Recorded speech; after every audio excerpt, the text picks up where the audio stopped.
All right. Welcome back to the Long and Thick podcast. New format, three faces. Our first guest, Long and Thick podcast, where we help you navigate the noise and cut through the bullshit in the health and wellness space.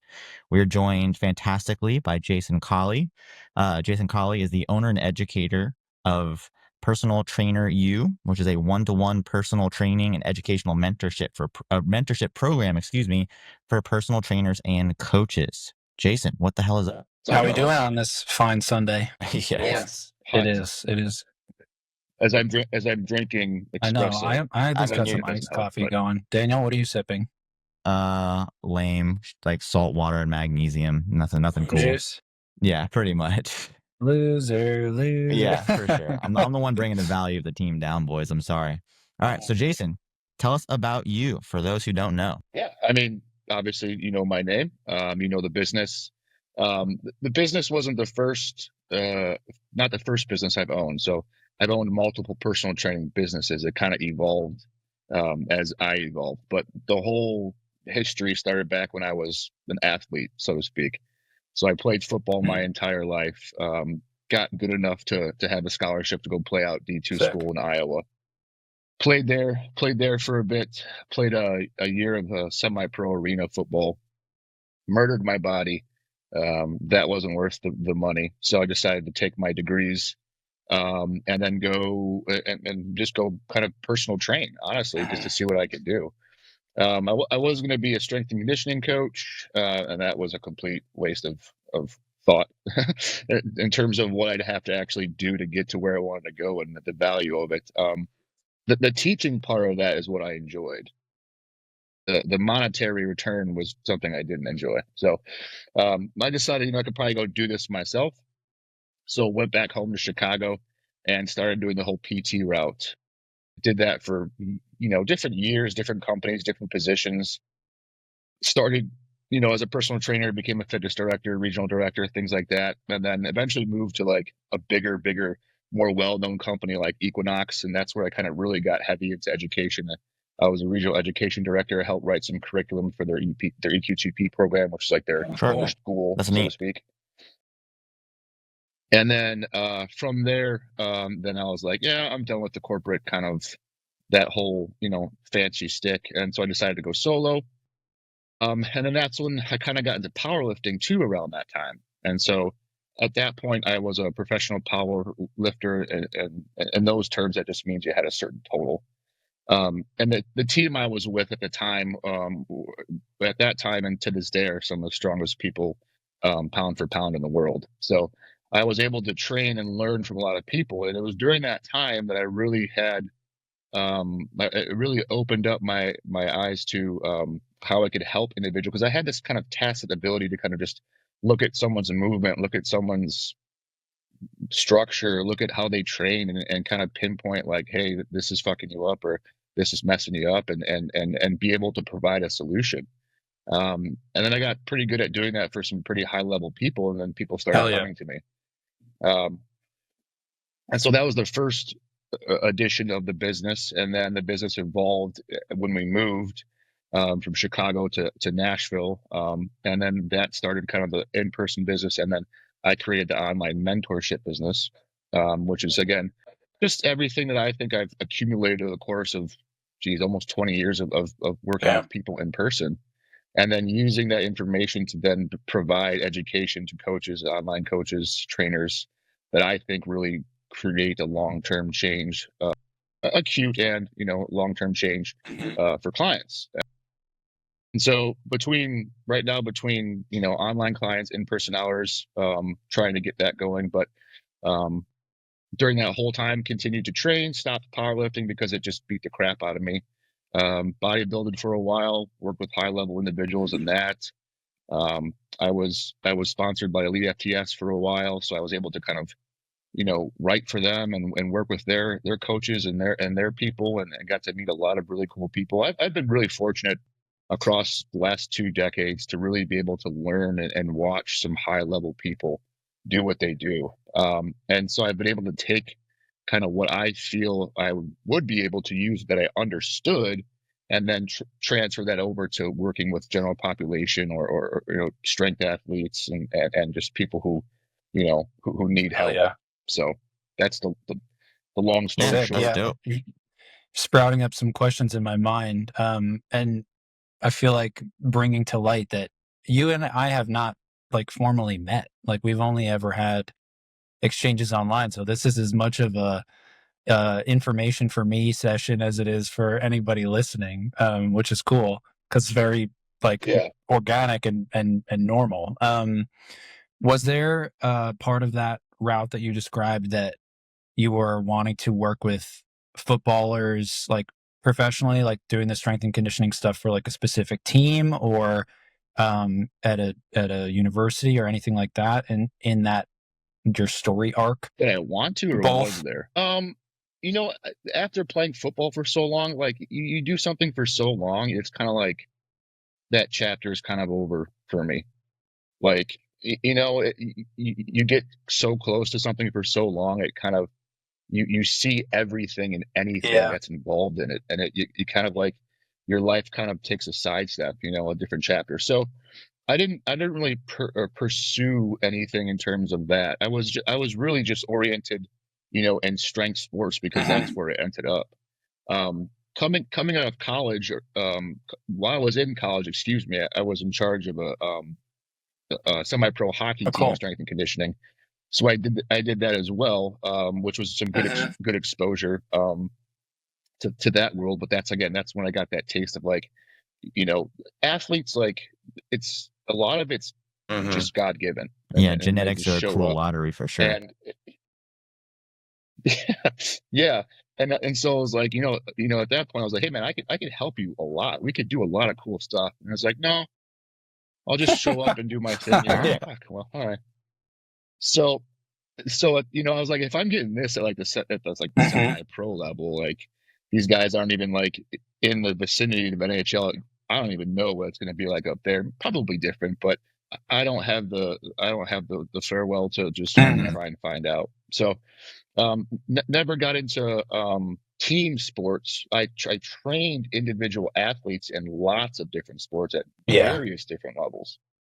So whether it be high school, college, professional, like I've trained one-on-one at different levels, and they all have different similarities and commonalities, but they also have that, personal differences depending on the level that you're doing it at, right? Some make it more professional, and as that kind of goes, so does the seriousness and willingness to learn and to adapt and to take what you're willing to teach and actually use it. And then everybody at the level of that was bodybuilding and powerlifting around the teams and the people that I were at, that was the pinnacle of the sport. So they would eat shit in a brown paper bag if like you told them this was going to get you 50 more pounds at the squat. They're like, you mean this shit right here? So like, yeah. So like when you talked and you had something to offer, they listened.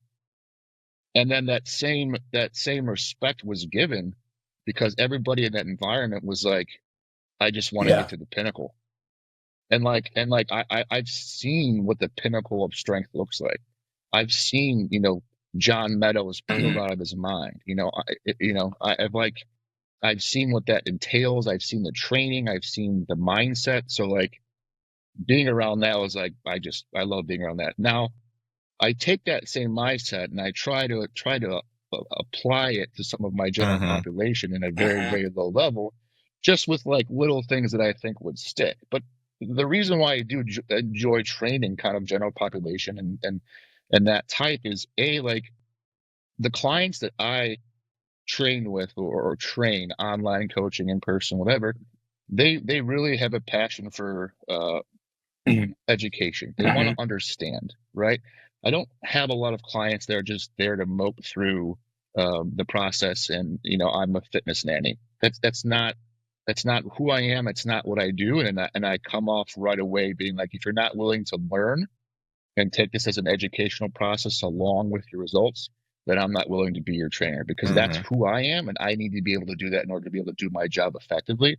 I can't just sit there and point and say, do these 10 reps and then let's move on. Like, it's just not going to happen. Sometimes that that, clients just Of they course. don't match up with me. I'm completely Yeah. fine with that. So, but I learned that part of me is being an educator, and part of me is also, Sure. the Hell trainer. yeah. Now, do you find that, I guess the best way to voice this question is, do you find you have to be creative with yourself in finding a similar engagement, both you internally, but for your clients, to kind of meet somewhere in the middle where you're used to having to cultivate this very elite level performance, this very elite level response, or a typical mindset to try to be as tenacious as possible? Do you find that as part of the challenge creatively to kind of meet in the middle with someone in general population that might not have that same level of drive, or maybe not even know how to cultivate that within themselves yet? Do you find that as like a facet of your what you do in a day-to-day work on a personal trainer level? 100%. 100%. I think you've spoken on this too about your training with your clients, that, bringing that out of your clients, but you have to meet them where they're at, and sometimes those small wins are, big wins to them, like you get someone to actually learn how to, rotate a pelvis over a femur, and you're like, in your head, you're like, oh my God, we just cleared the first step, right? And you're like, you're super psyched because now it's the gatekeeper. It unlocks everything else, Whereas like professional powerlifters and people of that nature, like, have been RDLing and deadlifting on single legs since they were 10 years old, right? So it's like you see parallels. They're just at different levels, but you celebrate those just as equally because they're just as important to those people. And yeah, you do learn to find appreciation, because I'm sure the parallel of this person learning this movement is somehow similar to someone getting on stage and hitting 9 for 9, or winning their show. It's just at a different level, and I don't take that any more lightly than Awesome. than if I was to work with. So yeah, that keeps me motivated, keeps me passionate. It is a grind for sure, because it is, you are doing this for 40-hour plus weeks. So like, sometimes the wins just aren't there from week to week, and it's just like that's part of the job. But then they come, and then that's what For pushes sure. you. Yeah. I think we can That's all echo awesome. that same sentiment in the sense that some weeks either the performance isn't there, or maybe the willingness to push through, or them also like the collective actually be creative to get a certain response done. And certain, if you look at the progress, it's like, oh, a little bit of a flatline week, but then that also, you can't have the sweet without the bitter in a way. Like, you need contrast weeks. It's not always going to be linear.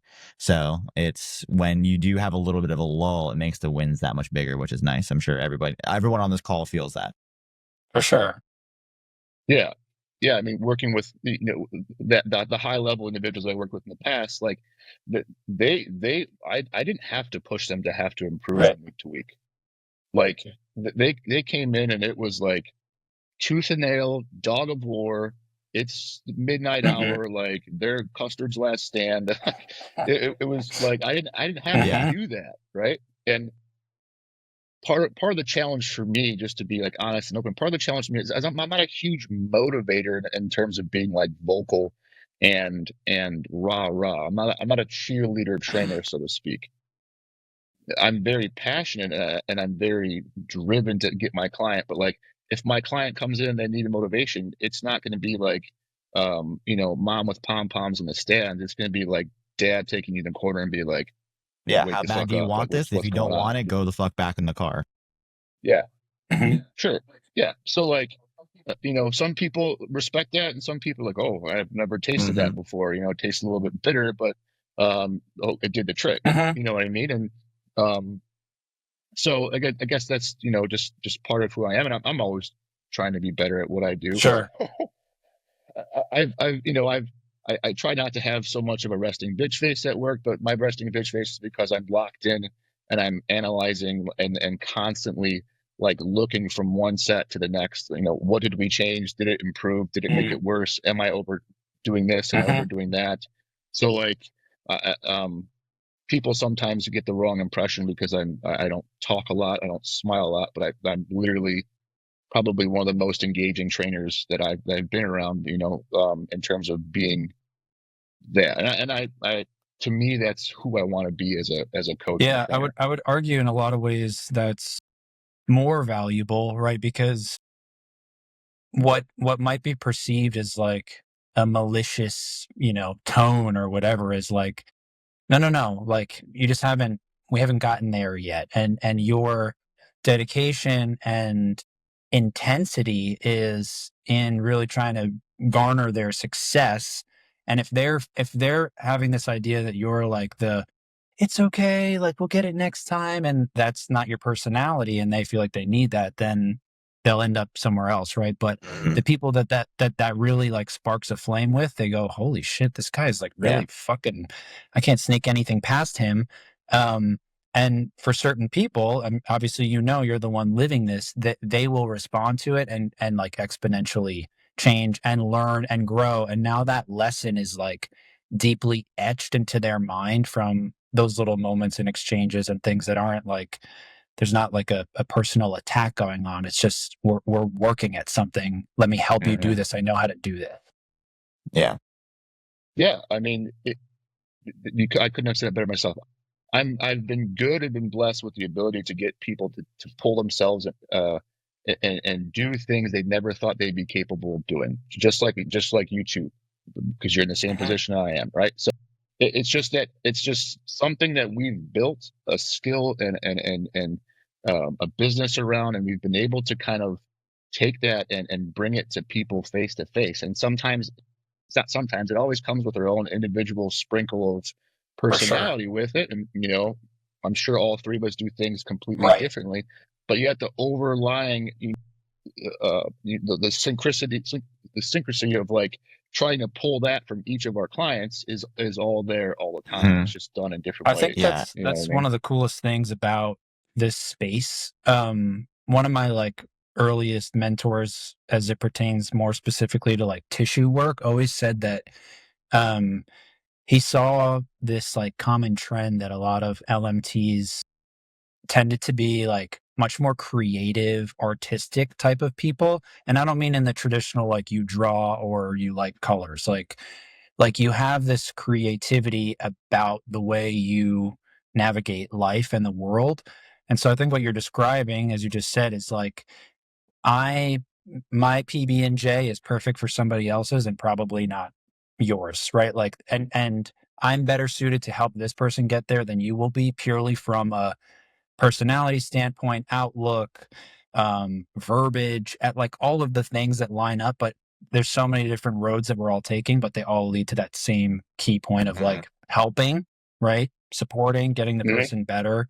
So it ends up being, I think, a much more freeing space when newer trainers start to approach this world, or newer providers that are just looking to help people, because we tend to, I think, in the beginning, really look for somebody like, how do I do this the best? How do I coach a thing or a bench or this the best? And it's like, nah, dude, you're missing the fucking point. Like, you need to make it make sense to that person the way that it's made sense to you. And when that lands, there's no deeper understanding that you could like facilitate outside of that. So I think you got some fun thoughts, kicking off here. Yeah, I mean, like I think a lot of trainers, speaking from the trainer perspective, but you said, practitioners, same thing.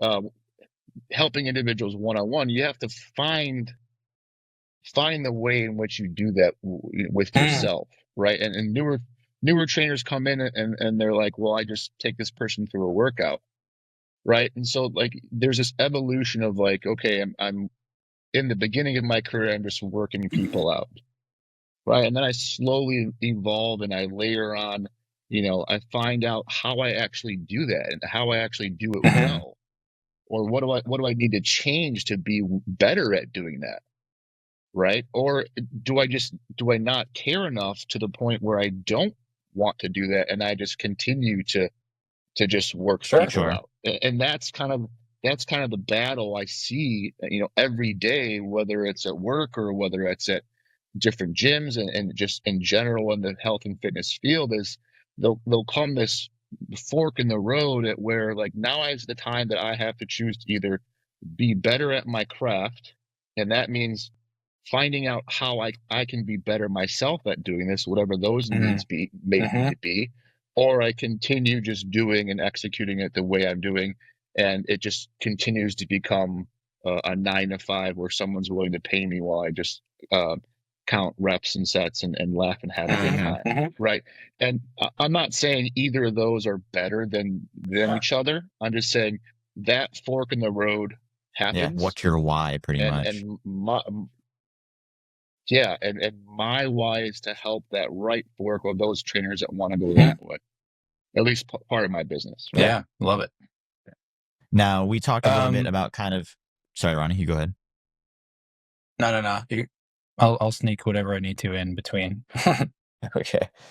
He's good at being sneaky. But so the main motivator between Ronnie and I wanting to then start including guests on this platform is, talking about the space at large. I'm sure you've, between Chicago and here, noticed a lot of differences in terms of the concentration of practitioners, clients, motivations behind them. The main thing that we're trying to do is kind of build better bridges and camaraderie in Nashville, because we kind of feel that is lacking in this city. The representation is in the fitness and health space as a whole is woefully lagging behind other cities that I've been in. And we're trying to, one, bring awareness to other high level, very adept practitioners. So people that may listen can also seek out other avenues if that so pleases them, but also also to incorporate more people in this space that all do similar practitioner work to better serve a community and have a better camaraderie with it. What is your thought of the Nashville fitness space as a whole? From like a trainer standpoint, or from all like of it, just like as an abstract, like how does this town feel to you in terms of who practices here, who is in need of training here, and what does the culture of fitness, how does that resonate with you, good, bad, or otherwise? Yeah. So, I mean, in terms of what I've seen, the fitness culture here is much more akin to a fad than to a way of life, so to speak, or to a way of being. Where Chicago, health and fitness was like, that was a way of more so living. It wasn't a fad, right? And I think that has to do with a lot of the younger population. I think it has to do a lot with just Nashville being very touristy, being very transient in the sense that people are coming from out of state and then, then looking for fitness and health in different ways. Because I've had a lot of clients coming from out of state that have come in state looking for trainers and then being like, wow, you do things completely different. And I'm like, well, this shit should just be standard across the board. So, that's also dependent on probably the place that you're doing your work at. I definitely, I mean, I think in terms of like years, it's definitely behind a little bit. Just maybe because of overall population, and everything's a little more spread out. Whereas in like Chicago, like you were in Chicago, but you were in like any of the boroughs in Chicago, you were still there. And so it's like, it's definitely different. And sometimes it is a struggle just because I think, again, maybe sometimes fitness is more of a not of a primary concern, rather than, somewhere where I have been before, like Chicago, where it was like a primary concern. Like fitness was just like very, very up there on most individuals, top 3 priorities. And I know trainers that feel the same. So, just it's different completely from like, even working out myself in the environments that are different from Chicago, from here. You know what I mean? The types of gyms, the environments of the gyms, the sheer quantity or lack thereof of gyms in Nashville. Yeah. Right. Yeah. So like, it's very different, and it's taken me, a couple of years to kind of navigate and create, the path that, through different practitioners and referral systems and stuff like that. But, after doing that, then you start to kind of see doors open up from different things like that. You start finding your people, but still that overall population is definitely lower than compared to than Chicago, for sure. Yeah, I would say too, just because it's a new metro boom too. I mean, you don't have the aesthetic reinforcement of something like a coastal city, where I feel like that's just baked in, where there's still more of an aesthetic drive to be athletic or be lithe or something like that. But also, too, I mean, it's only recently had its heyday over the last 5 to 6 years compared to your Chicago's, your LA's, your New York's, your Miami's, which have been this way for decades. Yeah. Yeah. 100%. Like the big players there, like, I mean, you know, and now that we're getting an Equinox in Nashville, like, you know, that's going to bring a whole nother level to this game, just because I mean, their education in terms of, like, if you're looking for education from a gym, it's next level. I mean, they have, you know, they have people come in from, you know, when I was there, the founder of Functional Movement Screens, Dan. He came in. Their whole thing was functional movement screens. I won't give my opinion on that right now, but that was taught and that was used and da da da. And then they had, like, people like that come in. You know, like, they don't spare expense. And when you bring that type of market, now you're creating more exposure, right? For younger trainers to come in and be like, wow, this is freaking fancy. I can also get an extremely high level education, you know, bachelor-esque type of education level. And then that does extremely well for just the overall market of trainers, you know, and fitness and health in general. And then everything grows together. You know, that's from a perspective of for the trainers, it's good. Whether it's going to kill the market for other gyms, probably not, just because their price point is Unbeatable. Ungodly. Yeah. And there's not currently enough players in town that can use that as a sole gym operation to cannibalize everything else. Like, I mean, there's even people that will sign up at our gym and, like, their eyes will still go wide when it's like $59 a month, and it's just like, my goodness, like, everything else is double that in this town, you know. At least, and so it's interesting, like, the relative nature of everything. But Ronnie, what did you want to sneak in? No, I was going to say that's just a good question. And one of those things, honestly, I didn't even know that an Equinox is coming. I think that's great.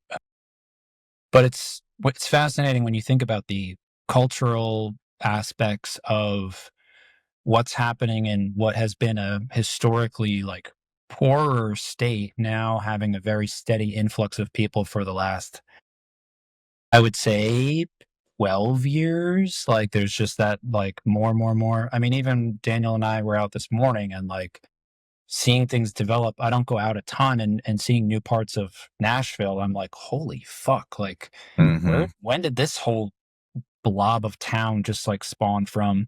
But coupled with that is this, like, franchise Pilates places, metabolic, like, here's your 20-minute thing, you come in for a class. The people that are going to be instructing there may have really awesome education, or may just, like, it could be their first thing. And so the bar is, like, just lower because it can be. And, like, you know, like you said, what does that do to the people? I don't know necessarily, because the people are going to go at that right price point and all that stuff. But I think eventually it'll catch up. And thinking of the fitness scene as a little bit more like fad based, actually, I think is pretty on the money. But one of the things that I think that matters so much is the landscape. Like, I got into cycling more recently, and just, like, how little bike lanes there are. And, like, there's things that just really don't accommodate you doing fit shit. Like, and where are you going to go? You drive downtown and swing kettlebells by the Scumberland? Like, probably not, you know, and park for fucking $800. So it's not really a walkable conducive. city. You have 5 gyms, maybe 6, and it's everything else. Not that, I mean, we've had our mixed and minced words about anything that's interval based class work. It's better than nothing, but in terms of what you have access to in this town, it's quite you know, little at the moment. You know, if we're raising the echelon of what the high point of gyms can be, then that is a rising tide that can raise all ships. But we're still 3 to 5 years off all that being developed anyway. Yeah. I mean, like I said, like, it's either going to do good things or it's going to do bad things. But I think because of the way I put it in terms of like fitness being sort of a fad, like that fad is the Equinox level fad is almost too expensive for the 80%, right? Yeah. So like your price points that are like more like your Carbons and your in your the other gyms like that, where it's like, you know, the younger population make good money out here, or they're going to school and all their money goes towards that. So like it's just the thing to do. So that they were lucky to plant their foot in a really good position, and then they had created that market down south and down west, and then they're continuing to expand. Where it's like then you have Gym 5, who's like been around for years, right? And it's hard to like evolve yourself as a standalone business that has been here for a long period of time. It's hard to like continue to grow. What do you do to grow, right? You mean either you get new equipment, or you get a bigger space, right? More locations, And something. it's like more locations, right? And then that's really not feasible for single owner businesses and things like that. But when you have businesses that are backed by VCs and things like that, like your funds are like endless, right? Yeah. So you can have two or three in a city or surrounding areas, and now you've created the market in terms of what Nashville maybe is going to be, Yeah. or what it looks like. And that might not necessarily be what everybody likes, but it's certainly what's available. Sure. Right. Yeah, it And takes then it so from like then being you a have fad to core culture or infancy in a way. It takes it from an idea to Yeah. actually being ingrained over time. Right. And then like, if you take that kind of beautifully put, if you take that kind of core culture and like and say like, how is that comparative to Chicago? It's completely different. Yeah. Right. Because even though you might have 10,000 gyms, that's 10,000 different cultures. But when you have 3 or 4 big players, like that culture is pretty tight. Yeah. Right. So it's like, if you go there and you're not part of that culture, you stick out like a sore thumb. Right. And I think that's why people go to their gyms, is because that's more their culture, right? And so like it's very like not clicky to say, but it's like we don't have so many big options that everybody can go to. Like if they had 3 Gym 5s or 3 different versions of Gym 5s, right? Maybe not all Gym 5, but similar gyms, then you'd have similar cultural options for each gym, Sure. right? Whereas that Carbon's kind of doing it, they're creating like different pockets of that culture and like continually do it. And then that's, as Daniel put, like that's how like the demographic of fitness just changes. Yeah. And I'm glad it's young, at least, because then people are getting exposed to fitness at a younger level. True. But what does that exposure look like? Because when I see it, it doesn't look fucking pretty. Right. Yeah. It looks like what it looks like. Yeah. Right? It Well, looks it's a messy intersection because of how many young people are informed by the internet now. And then a lot of new gyms are taking that exact archetype and printing that into the brick and mortar. And it's just like, oh my God, it's like a self-fulfilling prophecy, which it's helping grow the client base, which is awesome. It's good, but oh my God, what does it look like? But I'll save that for another time. Yeah. I think the one positive nugget in there though is that like there's a trend of people willing to spend money on things like Lolu and saunas and cold plunges and even some of those group activities that are very like fad fit for sure. But I'm trying to have a little bit more like rose colored glasses as the outlook and thinking about what your work is, Jason, like educating people and trying to hold newer folks or well established folks to like a higher tier of work ethic and understanding and education that they use in their time with people is like, okay, there will probably be that same willingness to spend when they meet somebody who is as intense as you are in a session, right? And they go, fuck, this is different. This is money well spent. And so I think the good side of that is at least there's that nugget. When did you move here? It'll be, hey babe, 3 years ago. From a friend. That's fresh. 3 years ago this October. Yes. Nice. Was there a specific thing that made that happen? Like what was that process like? I mean, yes, there was a specific job at a specific gym with a specific person that I came down here for, Cool. and that went to hell in a handbasket quickly. So I won't for legal reasons say anything because I'd probably get sued Fair. for All right. Well, for I mean, We're I'm not trying glad to you're drag you or here. anybody into the defamation muck or for sure. I mean, you can go on my Instagram and Figure it out. Facebook and figure it out in a heartbeat. Yeah. So, yeah, I moved my I moved my wife down here and our whole entire lives down here, Yeah. and then that just blew up in our faces. And I'm like, all right, Sorry to well, hear that. fuck, I better figure something out. So we figured something out pretty quick, and then it turned out to be a really great opportunity. Yeah. Yeah. Right on. So we set up a tier of questions that I think we're just going to work backwards from now. So Ron and I put it as what cranks your hog. So we've started with working with clients, whether that be on a personal training front or the people that you coach. So I feel like we've got a pretty good insight as to what makes it most engaging for you, what makes you tick in that regard, what cranks your hog for your own training in its current present state. So you want me to answer that question? Mm-hmm. Yeah. So I think we got what works mostly for your clients and who you coach for the most part. We can unless you feel like we missed something that you did we miss something? No. Now can you clarify what you mean by cranks my hog? What Like, really what gets you irritates me? off? Yeah, if you both hands on shaft, what really gets you going on your own personal training, and I don't mean the barbell. So what do we got? So what do I enjoy the most? Yeah. Okay. I think right now I'm in a transition space from being somebody who thought about being continuously competitive as a bodybuilder and wanted to do everything within those routes to be like, stay in that mindset and everything that involved around there, right? And that was maybe probably a year ago, slowly kind of changing, and now I'm in the mindset more of like, okay, I have different priorities, I have a different body now. Things have to have more of a specific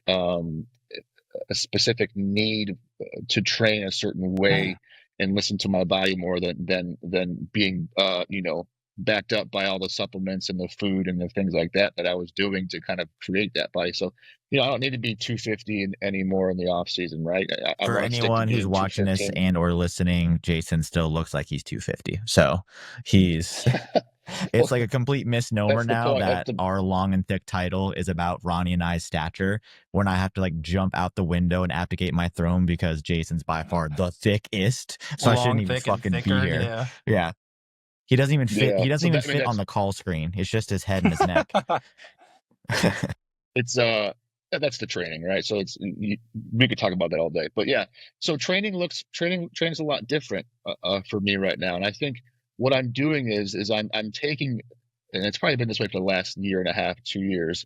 I'm really taking everything that I've been teaching and using in terms of that, and really trying to apply it towards like bodybuilding and hypertrophy based training, and trying to find a lot of common ground and how those things can work without completely moving away from still being the meathead that I am. You know what I mean? So it's like I could go like full geek mode and like analyze my training to a T, but then I wouldn't have the proper intensity to get the results that I want. So like right now, my training is kind of finding that blend of like, all right, how do I shift into my left hip because my right hip's all tacked up in this hack squat when I'm closed chained, right? And so I'm working through that, and I'm trying to make my training both challenging from a mental standpoint, but also from a physical standpoint, and still trying to improve on my physique, even though I'm not trying to take my physique to like the next level. Whereas I know I could just bury myself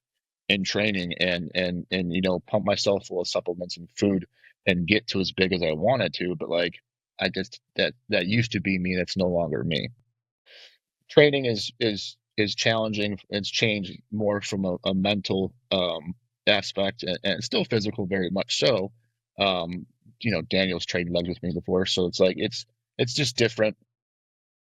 Yeah. Then, so taking all things career off the table, anything gym related or mobility related off the table, what cranks your hog in a non-professional realm? What is not lifter, not coach Jason? What gets you off? What keeps your, what keeps you moving and happy throughout the days? What do you do off the professional sticks?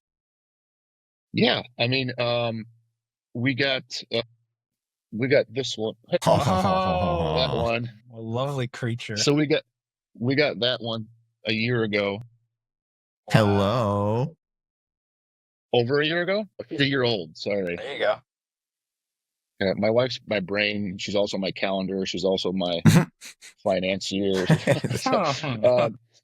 So she, Lucy. So we spent a lot of time with her, walks all day, on and off all day.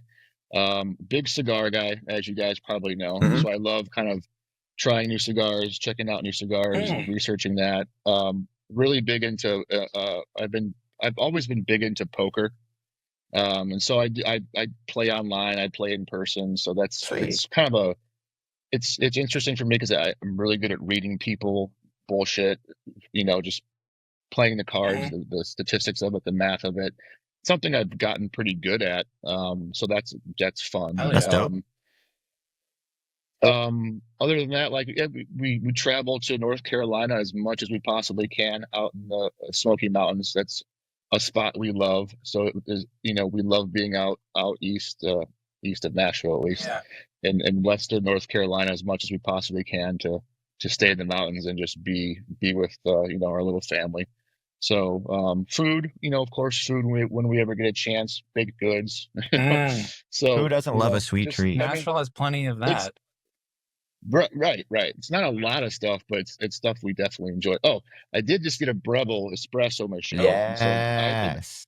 So I've been up, like me and Trina, my wife, have been like, YouTubing, probably, just looking things up as to how like to make this work correctly. And go through like the coarseness and the grind amount, and then it is quite the rabbit hole. Welcome, brother. And then dude, it's been like, I just want a fucking espresso. Yeah. No. Yeah. Once you start all over. Talk about infancy. Yeah. Yeah. So that's been fun. So, yeah. And then, outside of work and lifting, that's, I'm an uncle, I'm a husband, I'm a brother. So we go back to Chicago as much as we can, to see family and things like that. But, we left Chicago. Now we visit Chicago more than we did when we lived there. It was like, so it's funny how that works. I know. Yeah. I'm like the same way with New York. I feel like I'm like, oh, next weekend? Okay, I'll fucking go back, I guess. It's like, yeah. So that's life here. It's peaceful. It's quaint. But I have friends that are like, freaking, they shove stuff every single weekend, and that's just not us. We're homebodies. We like to keep to our routine. We do things kind of methodically, consistently. That's us. Hell yeah. On that same list, sort of a question we glossed over a little earlier. Given your appearance and the judgmental world we live in, what do you think, or what have you experienced in working with people, even for, a short time, long time, whenever things come up? What do you think people are the most surprised to learn about you? Like, and that could be a broader thing. It could be, whatever comes to mind. There's no wrong answer. It doesn't have to be like that. I love poker, or, it's like whatever. I didn't realize you were that smart. Oh no. I used to get that a lot, right?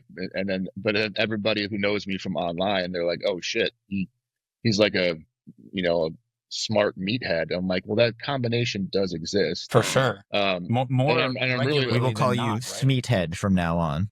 Yeah, I'm really only smart in 1 and 2 categories, so that's all I really know about, right? So it's like, I think that's one of them, right? Just realizing the level of education that I've taken upon myself to get and have found over the years. but also like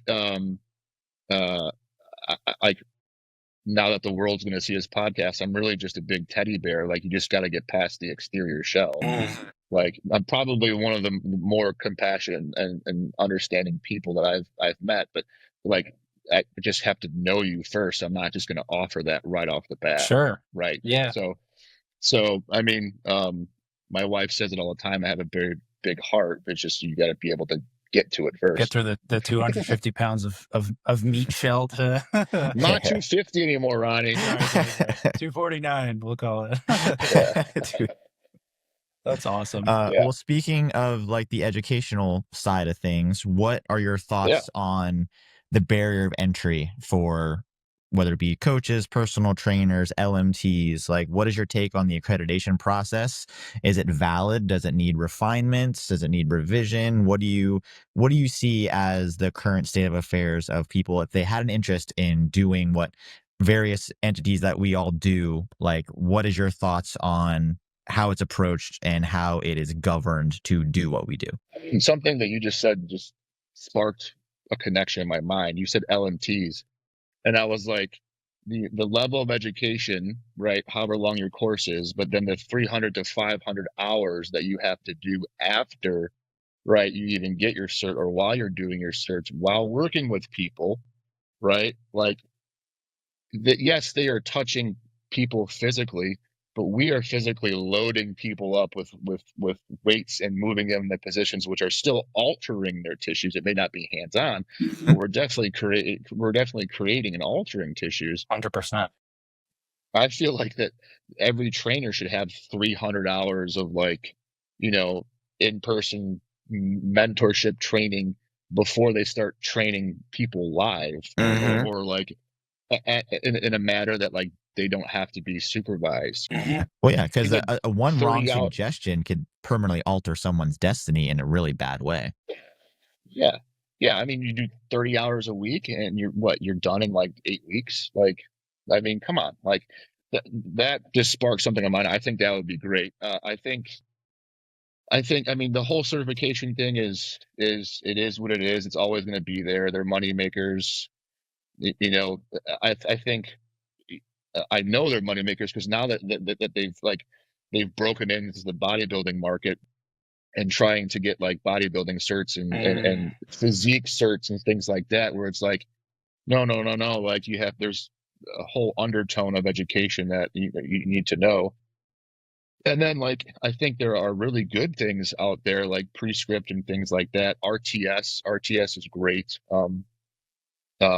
I think certifications like those that actually go into the physics and the biomechanics to a certain degree are really great. And then, of course, I'll plug mine, but I mean, that takes a blend of everything and does it. But I think no matter what, it's always the willingness of the trainer to want to increase that. And until, like, we create a higher barrier of entry and make it more difficult, then the barriers are going to continue to be low, because right now it's just a matter of, like, barely understand your O's and I's and understand some function and action, and then learn how to train muscle groups, and it stays there.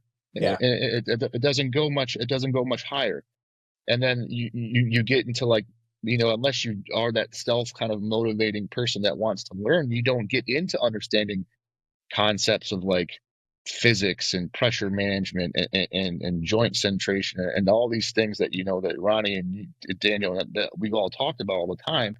It's like, you don't understand how big of an importance these things play, either because you don't want to, right? Or it's just a negligence thing where it's like you're choosing to just ignore it, right? Yeah. Neither of those I think are a good thing. And I'm biased because I've learned the education, I've taught it, I've seen it change people's lives. I've seen trainers use it and gotten feedback on it and how it's changed their clients' lives. So in my opinion, it's like, why wouldn't you want this opportunity to take some sort of education, whether it's mine or anything at a higher level, and use that as an opportunity to be better at your craft. Mhm. Because I don't just want to do something and be mediocre at it. Mhm. I want to do something and I want to be able to say I've touched as many people's lives as I possibly can, whether it's trainers or clients, and I left something in return. That I didn't just collect a paycheck and become a fitness nanny for 35 hours a week, Mhm. and then that was my career, right? And whether that comes with age or whether that comes with being an old man, like I'm not sure, but like We're on our that's just my curmudgeon era. mindset. But yeah, I've been there for a while. Jason, really quick, where can people find your program? What is the website? personaltraineru.com. That covers the online coaching. It covers PTU, which is again one-on-one mentorship, but also group mentorship. And then again, you can find me Instagram, Jason Colley PTU, right? Where again, it's kind of a blend of like my meathead stuff, but also like how can we take like the educational content and blend those together and kind of give a little taste of both. Because I think that's where my specialty lies, so to speak. And so, yeah, that's kind of the two areas where you can kind of find me. Dope. Hell yeah. Right on, dude. So we do have a question for now. You are our first guest, so you are our intro to this question, but it will be a signature bit. You have a all day down from fully to yourself. Where is it going to be? It's going to be anywhere on the globe. You have a day to yourself. Where is it going to be, and how are you taking your coffee? Anywhere on the globe? It's a doozy. Yeah, anywhere on the globe. I can tell you my wife's answer, but I don't know. my answer. I mean, right at the top of my head, like if you go on my Instagram or you go on my Facebook and you see this picture of technically it would be our back porch of our house in the Smoky Mountains with the sun rising and me with a cup of coffee at peak sunrise. That is like my pinnacle of like being a contentful, happy man. Fuck yeah. Like I don't need anything more than that. The coffee is going to be black straight up. And if it's a non-training day, I'm probably there with a cigar at first thing in the morning as well. If it's a training day, I try to be a little good. But I mean, the Smoky Mountains and the mountains for us is just like the pinnacle of like pure happiness and contentfulness, and like where I go to decompress and leave my thoughts and perhaps have some new ones. So perfect. Fuck yeah, dude. Love You it. nailed it. Knocked it out of the park. Right on, man. Jason, absolute pleasure. Yeah, guys, I really enjoyed it. Yeah, thank you so Ryan, much we'll for meet taking in the time to person do for this, sure man. I really sometime. enjoyed it. Yeah, and you guys keep doing what you're doing. I think it's extremely important. I think you guys need to continue to be yourselves and continue to take your passion for what you both do in both different versions. Keep colliding them, because I think that's the best of both worlds. I think, blending the two of you together into one superhuman, that would be the best of both worlds. But like, that'd be an again, ugly that's son of a bitch, let me tell you. be fucking wonky as all hell, I'll tell you that. You would be schmedium, right? You wouldn't be long and thick. You That's just right. Yeah. be normal. Yeah. But yeah, like I said, I fully, anything I can do to support you guys, like let me know. I listen to podcasts every time it comes out, but keep doing what you're doing.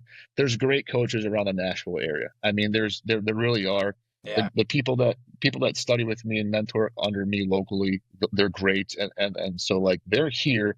I just think what you guys are doing, need to continue to do, to be like, hey, let's pull out these diamonds in the rough and let's build this puppy up so we can have the type of fitness demographic that we want, right? For sure. Not that's being implanted here, but the one we want to create, right? Hell yeah. I think you two are pioneers doing that right now in Nashville, and so I commend you guys. So keep doing it, dude. Thank you, we man. really appreciate you saying that, man. Yeah, it means absolutely. Jason, Until have next a wonderful time, rest of your fuckers. weekend, dude. Thanks, guys. Peace, boys. Peace. Bye.